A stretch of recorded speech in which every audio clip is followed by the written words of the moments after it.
Pred chvíľkou mi volala reportérka Benčatová z Reportérov a chcela sa ma pýtať na informácie týkajúce sa trestného konania, ktoré bolo spomínané v médiách minulý mesiac veľmi hojne, vyše 400 článkov v Českej a Slovenskej republike, a ktoré bolo podľa informácií prokurátorom zastavené 18.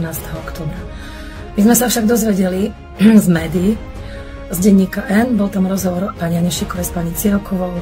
Pani redaktorka sa pýtala pani Cirokovej, že boli podané sťažnosti na toto konanie. Pani Ciroková to potvrdila. Čiže za mňa priamo napísali, že trestné konanie nie je ešte ukončené. Moja otázka znie, pani Benčatová niekoľkokrát sa ma teraz pýtala a žiadala po mne nejaké vyjadrenia, ktoré ktoré proste môžu nejakým spôsobom zasahovať do vyšetrovania.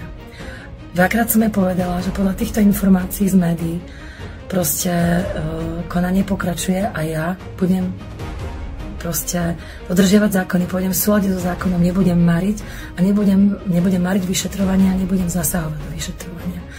Mimochodom som sa jej opýtala, ako to, že redaktorka Reportérov má na stole vyšetrovací spis.